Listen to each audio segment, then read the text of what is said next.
আসসালামু আলাইকুম সুপ্রিয় শিক্ষার্থীবৃন্দ, ইলেকট্রিক্যাল ইলেকট্রনিক মেজারমেন্ট 2 থেকে আমরা আজকে দ্বিতীয় যে প্রমাণটি করব, প্রমাণটি হচ্ছে RS = m-1 ইন্টু RM। তো এই প্রমাণটি এখন আমরা করব। আমরা গত ক্লাসে আমরা শান্ট রেজিস্ট্যান্সের মান নির্ণয় করেছিলাম, আজকে নির্ণয় করব RS মানে হচ্ছে সিরিজ রেজিস্ট্যান্স। আমরা শান্টে রেজিস্ট্যান্স যুক্ত করেছিলাম প্যারালালে, সেখানে অ্যামিটারের রেঞ্জ বৃদ্ধি করার জন্য, কিন্তু এখন আমরা ভোল্ট মিটারের রেঞ্জ বৃদ্ধি করব।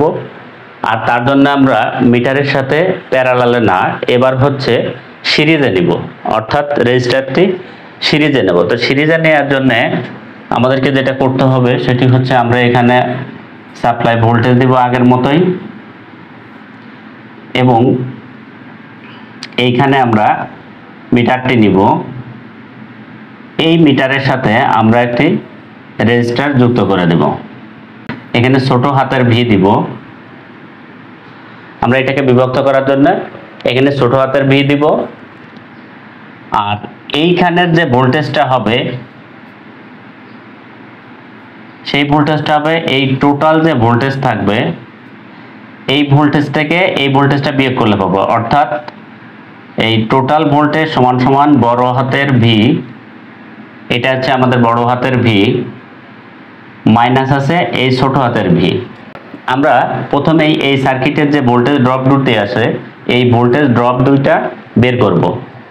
তার জন্য আমরা এখানে লিখতে পারি এই ছোট হাতের ভি, অর্থাৎ আমি এখানে লিখব সার্কিট হতে ভোল্টেজ ভি।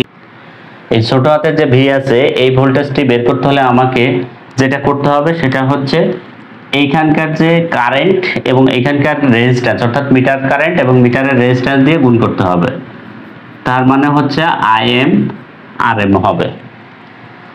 আবার যদি আমি এই টোটাল ভোল্টেজ নির্ণয় করতে যাই, অর্থাৎ এই প্রান্ত থেকে এই প্রান্ত, এই দুই প্রান্তের ভোল্টেজ, এই দুই প্রান্তের ভোল্টেজ যদি নির্ণয় করতে যাই তাহলে এখানকার ভোল্টেজ এবং এখানকার ভোল্টেজ দুটো যোগ, অথবা এই কারেন্টের সাথে এইখানকার রেজিস্ট্যান্স এবং এইখানকার রেজিস্ট্যান্স আমাকে যোগ করতে হবে, তাহলে আমি টোটাল ভোল্টেজটা পাবো। তাহলে আমি বড় হাতের যে ভি, এই ভিটা পাবো হচ্ছে আমার মিটার কারেন্টের সাথে এইখানকার রেজিস্ট্যান্স আর এইখানকার রেজিস্ট্যান্সটা যোগ হবে, অর্থাৎ RM প্লাস RS, এটা পাবো আমরা। তো আমরা দুইটি ভোল্টেজ ড্রপ পেয়ে গেছি। এখন এই যে দুইটি ভোল্টেজ পেয়েছি, একটা হচ্ছে বড় হাতের ভি এবং একটা হচ্ছে ছোট হাতের ভি, এই দুইটা ভির অনুপাতকে আমরা মাল্টিপ্লাইং ফ্যাক্টর বলি, যেটাকে M দ্বারা প্রকাশ করা হয়। তাহলে আমরা লিখতে পারি মাল্টিপ্লাইং ফ্যাক্টর M ইকুয়াল এই দুইটির অনুপাত, অর্থাৎ বড় হাতের ভি ডিভাইডেড বাই ছোট হাতের ভি। তাহলে আমরা M সমান সমান বড় হাতের ভি হচ্ছে IM into RM plus RS divided by ছোট হাতের ভি হচ্ছে IM RM। এখন ক্যালকুলেশন করব। এই IM RM এবং RS এর সাথে গুণ আছে, আমরা এই গুণটা করে দেব আগে। তাহলে হবে IM এর সাথে RM গুণ প্লাস IM এর সাথে RS গুণ divided by IM RM।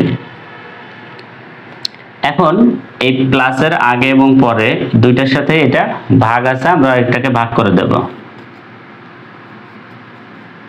IM RM divided by IM RM plus IM RS divided by IM RM। তো এখানে IM RM কাটা যায়, এখানেও IM কাটা যায়, তাহলে আমরা পাচ্ছি M ইকুয়াল এখানে পাচ্ছি 1 প্লাস এখানে পাচ্ছি RS বাই RM।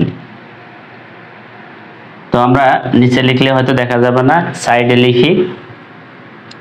তো এখান থেকে আমাকে RS এর মান যেহেতু বের করতে হবে, আমরা এই পাশের সম্পূর্ণ রাশিটাকে বাম পাশে নিয়ে আসবো আর বাম পাশেরটা ডান পাশে নিয়ে যাব। তাহলে আমরা 1 plus RS by R M সমান সমান এখানে এম ছিল, এমটা চলে যাবে ডান পাশে। তো এখান থেকে আমাকে বের করতে হবে আর এস সমান এম মাইনাস ওয়ান। তাহলে এই যে ওয়ানটা এই পাশে প্লাস আছে, ডান পাশে গেলে মাইনাস হয়ে যাবে। তাহলে আর এস বাই আর এম সমান সমান এম মাইনাস ওয়ান। তো শুধুমাত্র আর এস এর বাম পাশে থাকবে, তাহলে আর এস সমান সমান এম মাইনাস ওয়ান ইন্টু এই আর এমটি এ পাশে ভাগ আছে, ডান পাশে গেলে গুণ আকারে বসবে। তো আমাদেরকে প্রমাণ করতে বলছে R S equal M minus one into R M, R S equal M minus one into R M. তো আশা করি সবাই বুঝতে পেরেছো, একটু প্র্যাকটিস করলে এটা সহজে মনে রাখা যাবে।